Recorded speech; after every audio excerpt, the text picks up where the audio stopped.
Chapter 8. Make your attitudes your allies. Can you read minds? Reading minds is easier than you think. Perhaps you've never thought of it, but you read the minds of other people and they read your mind every day. How do we do it? We do it automatically through attitude appraisals. Remember the song "You Don't Need to Know the Language to Say You're in Love"? Bing Crosby made it famous many years ago. There's a whole book full of applied psychology packed into those simple lyrics. You don't need to know the language to say you're in love. Anyone who's ever been in love knows that. And you don't need to know any language to say I like you or I despise you or I think you're important or unimportant or I envy you. You don't need to know words or to use words to say I like my job or I'm bored or I'm hungry. People speak without a sound. How we think shows through in how we act. Attitudes are mirrors of the mind. They reflect thinking. You can read the mind of the fellow sitting at a desk. You sense, by observing his expressions and mannerisms, how he feels toward his job. You can read the minds of salesmen, students, husbands, and wives. You not only can you do. The expert actors, those in demand in movies and television year after year, in a sense, are not actors at all. They don't play their roles. Instead, they lose their own identity, and actually think and feel like the character they are playing. They've got to. Else they'd look like phonies and their ratings would plunge. Attitudes do more than show through. They sound through too. A secretary does more than identify an office says when he says like good morning, Mr. Shoemaker's office. I think you are important. I like my job.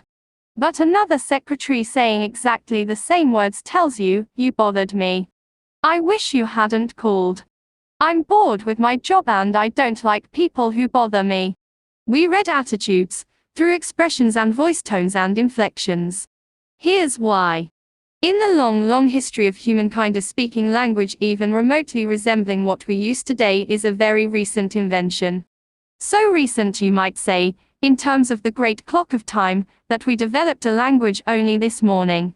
For millions and millions of years, people got by with little more than moans and groans and grunts and growls. So for millions of years, people communicated with other people by body and facial expressions and sounds, not words. And we still communicate our attitudes, our feelings toward people and things the same way. Aside from direct body contact, body movements, facial expressions and sound are the only ways we have to communicate with infants. And those young ones show an uncanny ability to spot the phony. Professor Erwin H. Skell, one of America's most respected authorities on leadership, says obviously, there is something more than facilities and competence that makes for accomplishment.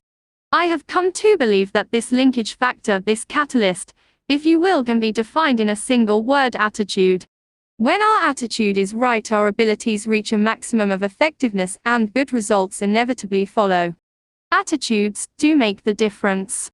Salesmen with the right attitude beat their quotas. Students with the right attitude make as right attitudes pave the way to really happy married life. Right attitudes make you effective in dealing with people, enable you to develop as a leader. Right attitudes win for you in every situation. Grow these 3 attitudes. Make them your allies in everything you do. 1. Grow the attitude of I'm activated. 2. Grow the attitude of you are important. 3. Grow the attitude of service first. Now let's see how. Years ago, when I was a college sophomore, I enrolled in an American history class. I remember the class vividly, not because I learned much about American history, but because in an unusual way I learned this basic principle of successful living: to activate others, you must first activate yourself. The history class was very large, and it was held in a fan-shaped auditorium. The professor, who was a middle-aged fellow and apparently well-educated, was nevertheless pathetically dull. Rather than interpret history as an alive, fascinating subject, the professor merely cited one dead fact after another. It was a frightful wonder how he could possibly make such an interesting subject so terribly dull. But he did. You can imagine the effect the professor's boredom had on the students. Talking and sleeping got so out of hand that the professor had two assistants patrol the aisles to break up student conversations and wake up those who had dozed off. Occasionally, the professor would stop and, shaking his finger at the class, would say, "I'm warning you. You've got to pay attention to what I say. You've got to stop this talking, and that's all there is to it." This, of course, made little impression on his students, many of whom, as veterans, had gambled their lives only months before, had made history on islands and in bombers. As I sat there watching this potentially great, wonderful experience turn into a disgusting farce, I found myself wrestling with the question, why are the students ignoring what the professor has to say? The answer came. The students had no interest in what the professor was saying because the professor himself had no interest. He was bored with history, and it showed through. To activate others, to get them to be enthusiastic, you must first be enthusiastic yourself. Over the years, I've tested this principle in hundreds of different situations. It always holds true. A man who lacks enthusiasm never develops it in another. But a person who is enthusiastic soon has enthusiastic followers. The enthusiastic salesman need never worry about unenthusiastic buyers. The enthusiastic teacher need never worry about disinterested students. The activated minister need never be distressed by a sleepy congregation. Enthusiasm can make things 1100% better. A few years ago, employees in a business I'm acquainted with donated $94.35 to the Red Cross. This year, the same employees with just about the same payroll donated almost $1,100, an increase of 1100%. The drive captain, who collected only $94.35, was totally lacking in enthusiasm. He made remarks like, "I suppose it's a worthwhile organization. I've never had any direct contact with it. It's a big organization and they collect a lot from the wealthy, so I suppose it's not too important if you contribute. If you can make a donation, see me." This fellow did nothing to inspire anyone to want to join the Red Cross and do it in a big way. This year's drive captain was a different sort. He had enthusiasm. He gave examples of case histories that showed how the Red Cross pitches in when disaster strikes. He showed how the Red Cross depends on donations from everyone. He asked the employees to be guided in giving by how much they would be willing to give their neighbor if disaster should strike him. He said, "Look what the Red Cross has done." Notice he did not beg. He did not say, "Each of you is expected to donate XX dollars." All he did was to show enthusiasm about the importance of the Red Cross. Success just naturally followed. Think for a moment about a club or civic organization you know that is fading away. Chances are, all it needs is enthusiasm to bring it back to life. Results come in proportion to enthusiasm applied. Enthusiasm is simply, "This is great. Here's why." Here is a 3-step procedure that will help you to develop the power of enthusiasm. 1. Dig into it deeper. Make this little test. Think of 2 things in which you have little or no interest, maybe cards, certain kinds of music, or sport. Now ask yourself, how much do I really know about these things? Odds are 100 to 1 that your answer is not much. I confess that for years I had absolutely no interest in modern art. It was just so many botched up lines until I let a friend, who knows and loves modern art, explain it to me. Really, now that I've dug into it, I find it fascinating. That exercise supplies one important key for building enthusiasm. To get enthusiastic, learn more about the thing you are not enthusiastic about. Chances are you are quite unenthusiastic about bumblebees. But if you study bumblebees, find out what good they do, how they relate to other bees, how they reproduce, where they live in winter. If you find out all you can about bumblebees, you will soon find yourself really interested in bumblebees. To show trainees how enthusiasm can be developed through the dig into it deeper technique, I sometimes use a greenhouse example. In a deliberately casual way, I ask the group, "Are any of you interested in manufacturing and selling greenhouses?" Not once have I gotten an affirmative answer. Then I make a few points about greenhouses. I remind the group how as our standard of living rises, people become more and more interested in non-necessities. I suggest how much Mr. Jones would enjoy growing his own orchids and orange blossoms. I point out that if tens of thousands of families can afford private swimming pools, millions could afford greenhouses because greenhouses are relatively inexpensive. I show them that if you could sell a $600 greenhouse to only one family in 50, you'd develop a $600 million business in producing greenhouses, and perhaps a $250 million industry supplying plants and seeds. The only difficulty with this exercise is that the group, 10 minutes before, completely cold about greenhouses now is so enthusiastic they don't want to move on to the next subject. Use the dig into it deeper technique to develop enthusiasm toward other people. Find out all you can about another person, what he does, his family, his background, his ideas and ambitions, and you'll find your interest in and enthusiasm about him mounting. Keep digging, and you're certain to find some common interests. Keep digging, and you'll eventually discover a fascinating person. The dig into it deeper technique works also in developing enthusiasm toward new places. Several years ago, some young friends of mine decided to move from Detroit to a small town in mid-Florida. They sold their home, closed out their business connections, said goodbye to their friends, and were gone. 6 weeks later, they were back in Detroit. The reason had nothing to do with employment. Rather, as they put it, we just couldn't stand living in a small town. Besides, all our friends are in Detroit. We just had to come back.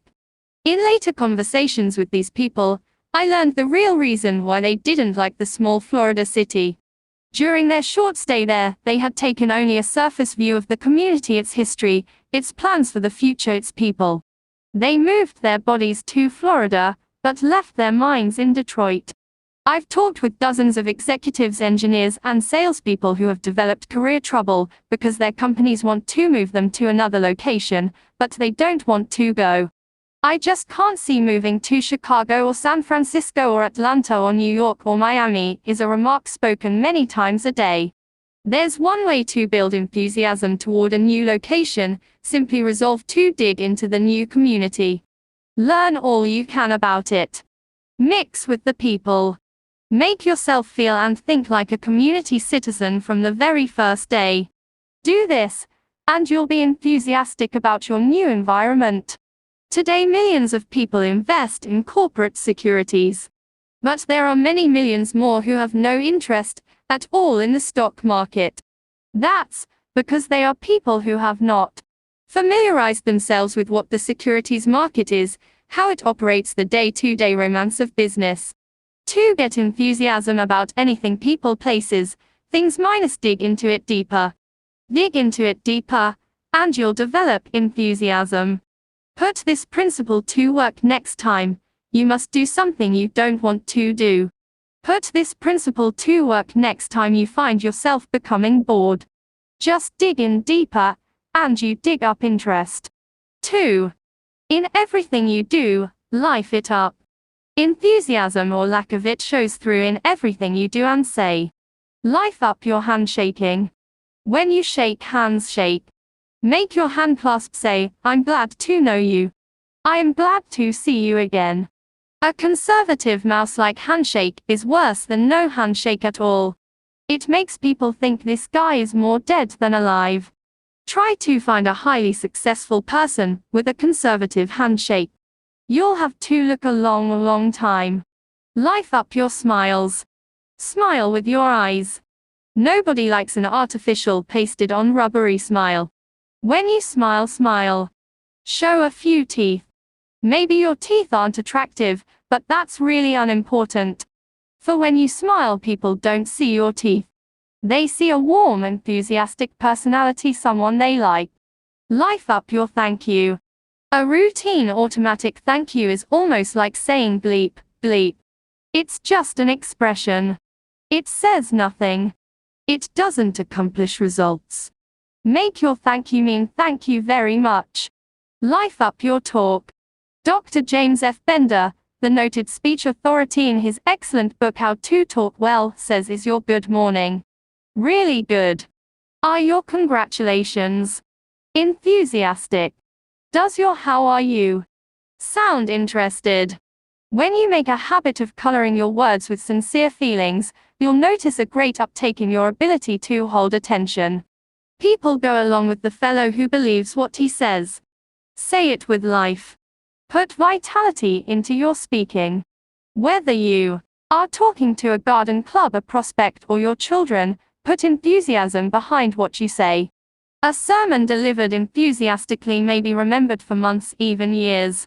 But a sermon delivered without enthusiasm will be mostly forgotten 167 hours before next Sunday rolls around.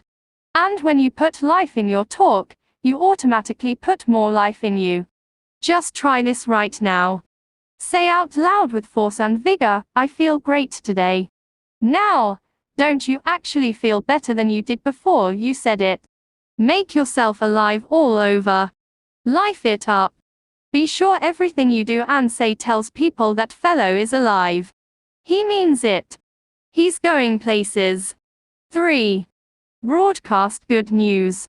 You and I have been in many situations when someone burst in and said, "I've got good news."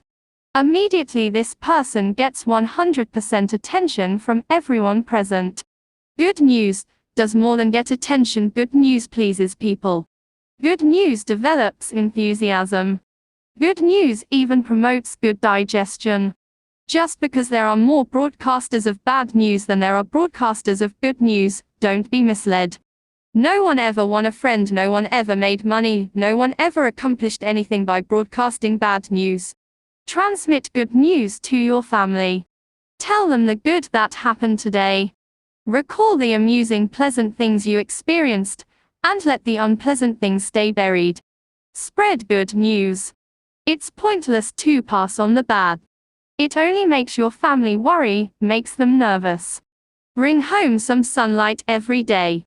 Ever notice how seldom children complain about the weather? They take hot weather in their stride, until the negative news corps educate them to be conscious of unpleasant temperatures. Make it a habit always to speak favorably about the weather regardless of what the weather actually is. Complaining about the weather makes you more miserable, and it spreads misery to others. Broadcast good news about how you feel. Be an "I feel great" person. Just say "I feel great" at every possible opportunity, and you will feel better. By the same token, tell people, "I feel awful, just awful," and you will feel worse. How we feel is in large part determined by how we think we feel. Remember too that other people want to be around alive, enthusiastic people. Being around complainers and half-dead people is uncomfortable. Transmit good news to the people you work with. Give them encouragement, compliment them at every opportunity. Tell them about the positive things the company is doing. Listen to their problems. Be helpful. Encourage people and win their support. Pat them on the back for the job they're doing. Give them hope. Let them know you believe they can succeed, that you have faith in them. Practice relieving worries. Make this little test regularly to keep you on the right track. Whenever you leave a person, ask yourself, does that person honestly feel better because he has talked with me? This self-training device works. Apply it when talking with employees, associates, your family, customers, even with casual acquaintances. A salesman friend is a real good news broadcaster. He calls on his customers every month and always makes it a rule to have some good news to pass along. Examples: I met one of your good friends last week. He said to tell you hello. Since I was here last, big things have happened. Over 350,000 new babies were born last month, and more babies mean more business for both of us. Usually we think of bank presidents as overly reserved, unemotional people who never really warm up. Not so with one bank president. His favorite way to answer the phone is to say, "Good morning, it's a wonderful world. May I sell you some money?" Improper for a banker. Some might say so, but let me point out that the banker who uses this greeting is Mills Lane Jr., president of the Citizens and Southern Bank, the largest in the entire Southeast. Good news gets good results. Broadcast it. The president of a brush manufacturing company I visited recently had this maxim neatly framed on his desk facing the visitor's chair: give me a good word or none at all. I complimented him, saying that I thought the maxim was a clever way to encourage people to be optimistic. He smiled and said, "It is an effective reminder. But from where I sit, this is even more important." He turned the frame around so I could see it from his side of the desk. It said, "Give them a good word or none at all." Broadcasting good news activates you, makes you feel better. Broadcasting good news makes other people feel better too. Grow the "you are minus important" attitude. This is a fact of paramount significance. Each human being, whether he lives in India or Indianapolis, whether he's ignorant or brilliant, civilized or uncivilized, young or old, has this desire: he wants to feel important. Ponder on that. Everyone, yes, everyone, your neighbor, you, your partner, your boss, has a natural desire to feel he is somebody. The desire to be important is man's strongest, most compelling non-biological hunger. Successful advertisers know that people crave prestige, distinction, recognition. Headlines that produce sales read like this: for smart young homemakers, persons with distinctive tastes use "you want only the best, be the envy of everyone," for women who want to be envied by women and admired by men. These headlines in effect tell people: buy this product, and you put yourself in the important class. Satisfying the craving, the hunger to be important, carries you forward to success. It is basic equipment in your success tool chest. Yet, and read this sentence again before you go on, even though displaying the attitude "you are important" gets results, and even though it costs nothing, few persons use it. A little fill-in is needed here to show why. On the philosophical side, our religions, our laws, our entire culture are based on the belief of the importance of the individual. Suppose, for example, you were flying your own plane and were forced down in an isolated mountain region. As soon as your accident was known, a large-scale search for you would begin. No one would ask, "Is that fellow important?" Without knowing anything about you except that you are a human being, helicopters, other aircraft, and searching parties on foot would begin looking for you. And they would keep on looking for you, spending thousands of dollars in the process, until they found you, or until not one trace of hope remained. When a little child wanders off into a woods, falls into a well, or gets into some other dangerous predicament, no one is concerned with whether or not the child comes from an important family. Every effort is made to rescue the child because every child is important. It's not too wild a guess that of all living creatures, probably not more than 1 in 10 million is a human being. A person is a biological rarity. Now let's look at the practical side. When most people shift their thinking from philosophical discussions to everyday situations, they tend to forget, unfortunately, their ivory tower concepts of the importance of individuals. Tomorrow, take a good look at how most people exhibit an attitude that seems to say: "You are a nobody, you count for nothing, you mean nothing, absolutely nothing to me." There is a reason why the "you are unimportant" attitude prevails. Most folks look at another person and think, "He can't do anything for me, therefore he's not important." But right there is where people make a basic blunder. The other person, regardless of his status or his income, is important to you, and for two giant dollars and cents reasons. First, people do more for you when you make them feel important. Years ago in Detroit, I rode a certain bus to work each morning. The driver was an old grump. Dozens, maybe hundreds of times, I saw this driver pull away from the curb when a wildly waving, shouting, and running would-be passenger was just a second or two from the door. Over a period of several months, I saw this driver show special courtesy to only one passenger, and this passenger was shown special courtesy many times. The driver would wait for this passenger. And why? Because this passenger went out of his way to make the driver feel important. Every morning he greeted the driver with a personalized, sincere "Good morning, sir." Sometimes this passenger would sit near the driver and make little comments like, "You sure have a lot of responsibility. It must take nerves of steel to drive through traffic like this every day. You sure keep this thing on schedule." That passenger made the driver feel as important as if he were piloting a 180- passenger jet airliner. And the driver in return showed special courtesy to the passenger. It pays to make little people feel like big people. Today, in thousands of offices all over America, secretaries are helping salesmen make sales or lose sales depending on how the salesman has treated them.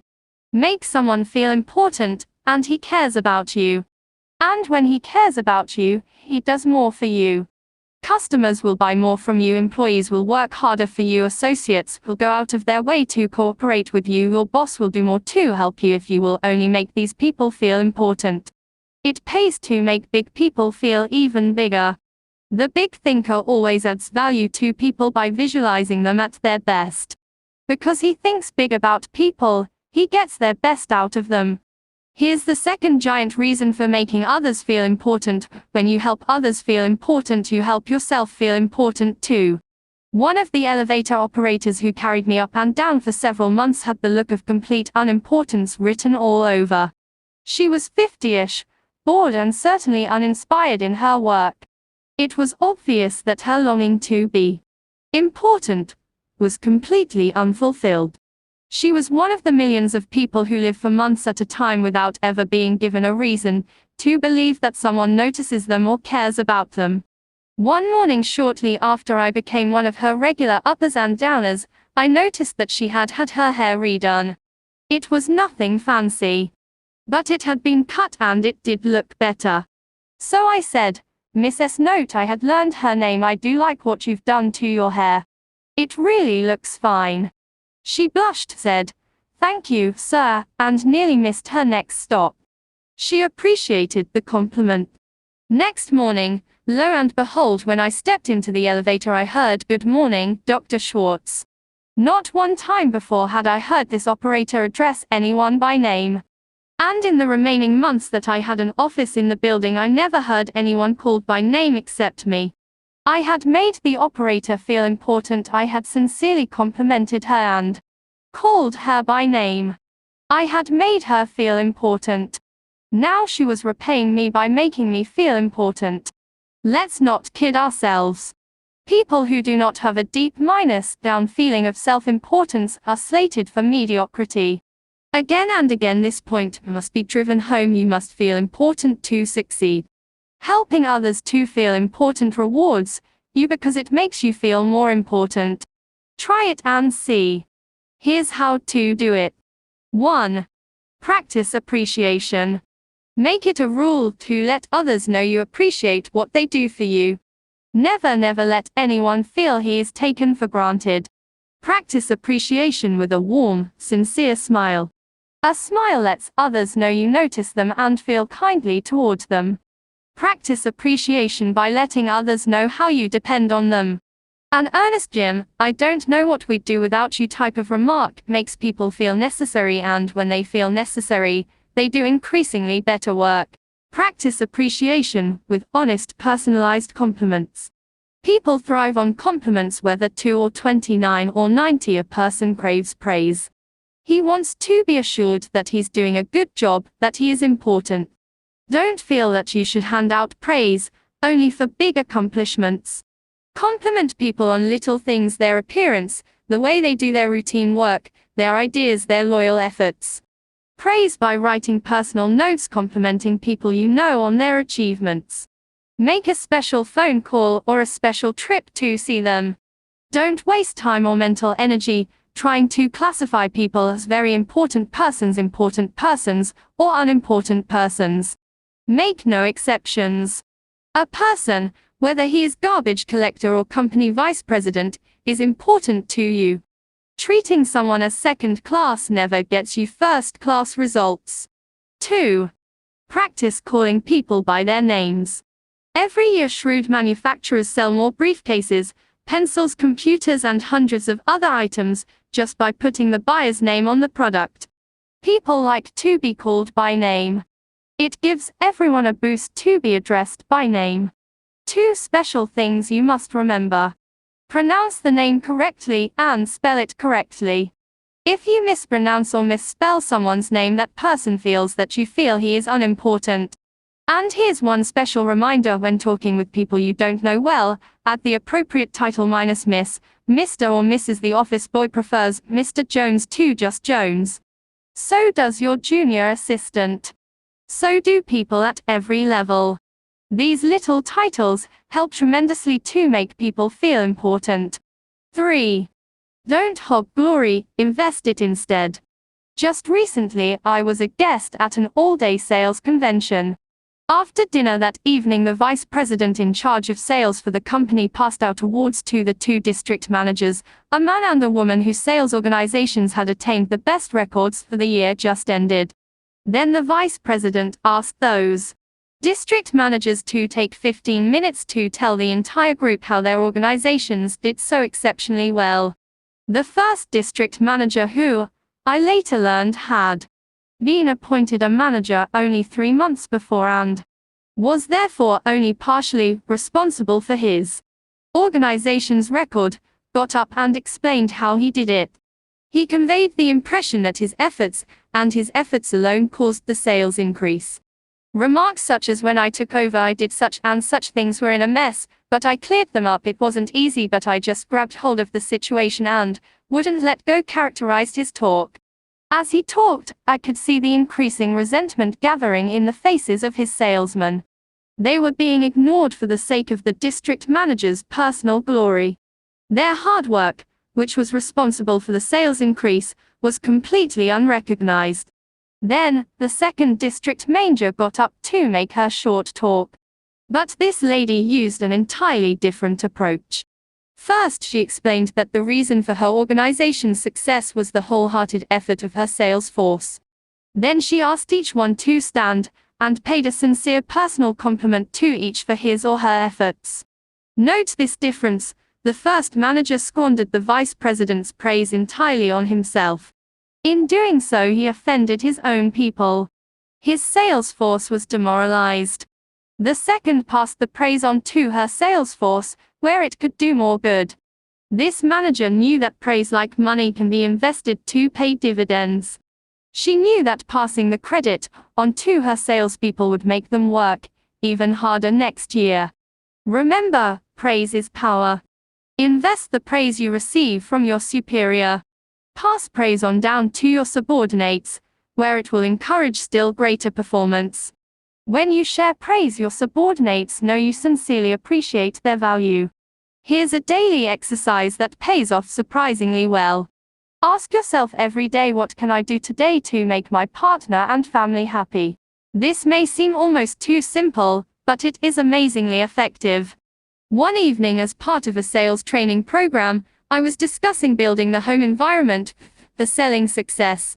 To illustrate a point, I asked the salesmen, who are all married, when was the last time, aside from Christmas, your wedding anniversary, or her birthday, that you surprised your wife with a special gift? Even I was shocked at the answers. Of the 35 salesmen, only one had surprised his wife in the past month. Many of the group answered between 3 and 6 months. And over a third said, I can't remember.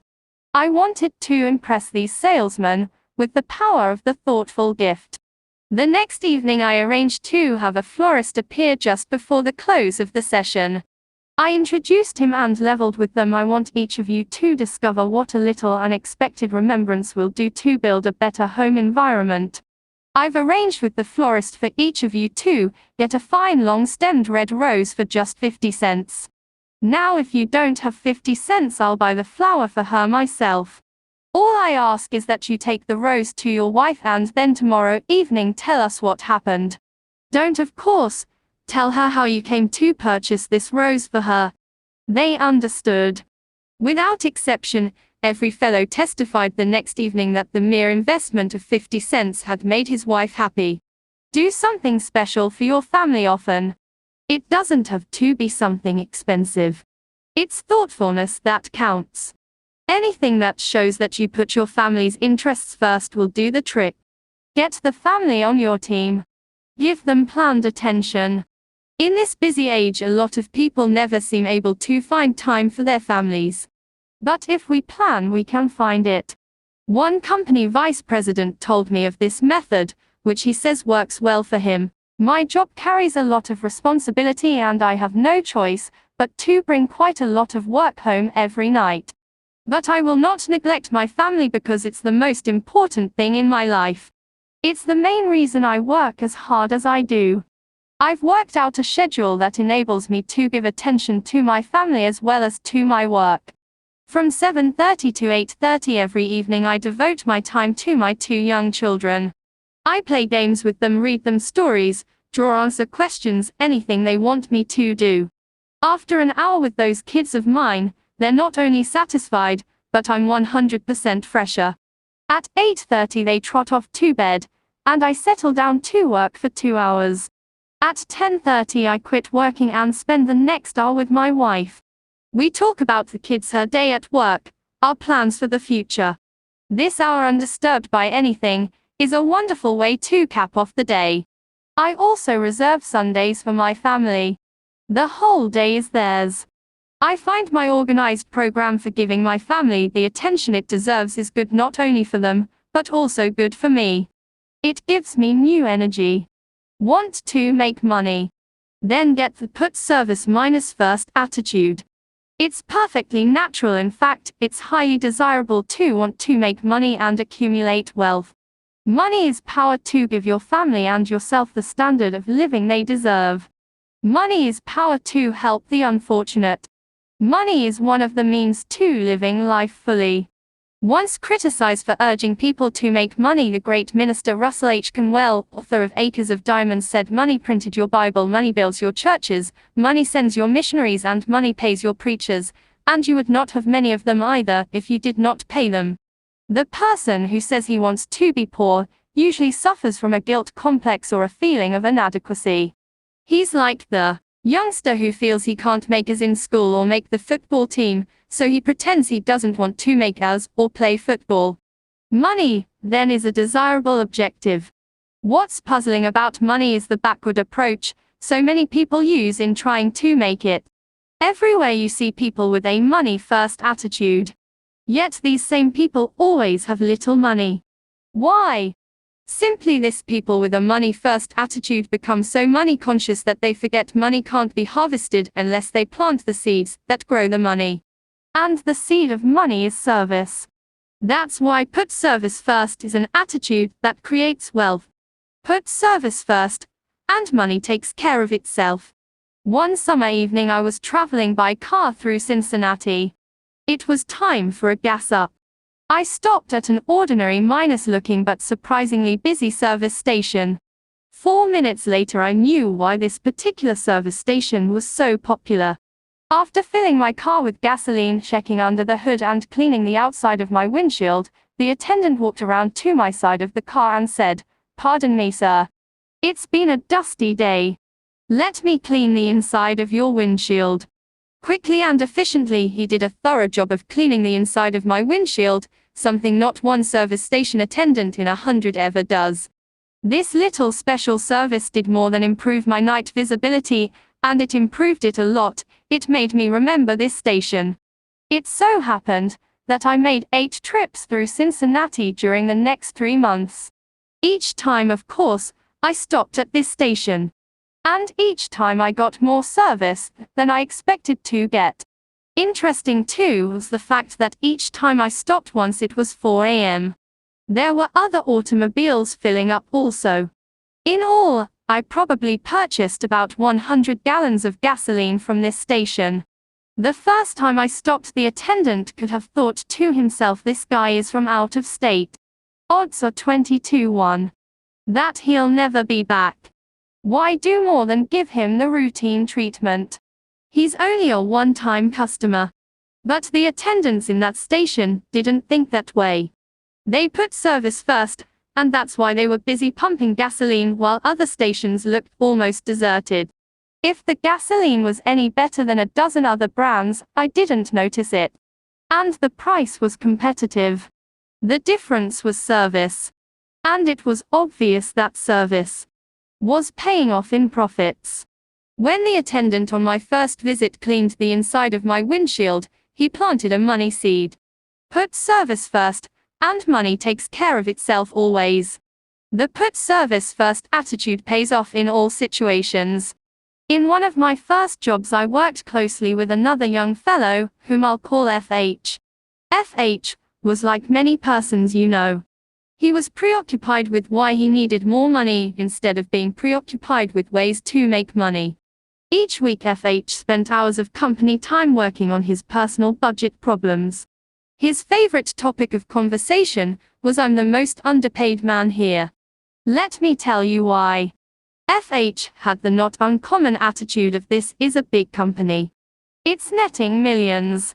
It's paying a lot of people big salaries, so it ought to pay me more too. FH had been passed over several times for pay increases. Finally one day he decided that it was high time. He went in there and demanded more money. About 30 minutes later FH was back, all heated up. His expression made it obvious that next month's check would look exactly like this month's check. Immediately FH began to let go. Boy, am I mad. What do you suppose the old man said when I told him I wanted more money? He had the gall to ask me, "Why do you believe you are justified in asking for an increase?" I gave him plenty of reasons, FH went on. I told him I'd been passed over when others around here were getting pay raises. I told him my bills are getting larger and my paycheck isn't, and I told him that I do everything around here they ask me to do. Can you beat that? I need a raise, but instead of paying me more, they give out raises to other guys around here who don't need it half as much as I do. Why, the way he acted, FH continued, you think I was asking for charity? All he would say is, when your record shows that you deserve more money, you'll get more money. Sure, I could do a better job if they paid me for it, but only a fool does something he isn't paid for. FH is an example of the breed that is blind to the how of making money. His last remark sums up his mistake. In effect, FH wanted the company to pay him more and then he would produce more. But this is not how the system works. You don't get a raise on the promise of better performance, you get a raise only by demonstrating better performance. You can't harvest money unless you plant the seeds that grow money. And the seed of money is service. Put service first, and money takes care of itself. Consider which producers make the money from movies. The get-rich-quick producer proceeds to make a picture. Putting money ahead of entertainment service, he cuts corners everywhere. He buys a poorly written script and employs second-rate writers to adapt it. In employing actors, arranging sets, even recording sound, he puts money first. This producer thinks the moviegoer is a sucker, someone who can't tell good from bad. But the get-rich-quick producer seldom does get rich quick. There never is a bandwagon movement to buy anything second class, especially when it is given a first-class price. The producer who enjoys the largest profits from pictures puts entertainment ahead of money. Rather than chisel the moviegoer, he does everything possible to give people more and better entertainment than they expect to get. The result: people like the movie. It gets talked about. It gets good reviews. And it makes money. Again, put service first, and money takes care of itself. The waiter who concentrates on giving the best possible service needn't worry about tips, they'll be there. But his counterpart, who overlooks the empty coffee cups while refill them, they don't look like tippers. Won't find any gratuities. The assistant who resolves to make those letters look better than the boss expects will do all right on future paychecks. But the assistant who thinks, why worry about a few mistakes? What do they expect for $X a week? Is stuck at $X a week. The salesman who gives full service to an account need harbor no fears he'll lose the account. Here is a simple but powerful rule that will help you to develop the put service first attitude. Always give people more than they expect to get. Each little extra something you do for others is a money seed. Volunteering to work late and get the department out of a tight spot is a money seed. Giving customers extra service is a money seed, because it brings customers back. Advancing a new idea that will increase efficiency is a money seed. Money seeds, of course, grow money. Plant, service, and harvest money.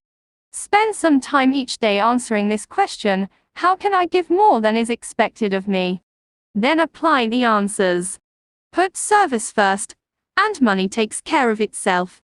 In quick recap, grow attitudes that will carry you forward to success. 1. Grow the I'm activated attitude. Results come in proportion to the enthusiasm invested. 3 things to do to activate yourself are: dig into it deeper. When you find yourself uninterested in something, dig in and learn more about it. This sets off enthusiasm. Life up everything about you: your smile, your handshake, your talk, even your walk. Act alive. Broadcast good news. No one ever accomplished anything positive telling bad news. 2. Grow the you are important attitude. People do more for you when you make them feel important. Remember to do these things. Show appreciation at every opportunity. Make people feel important. Call people by name. 3. Grow the service first attitude, and watch money take care of itself. Make it a rule in everything you do: give people more than they expect to get.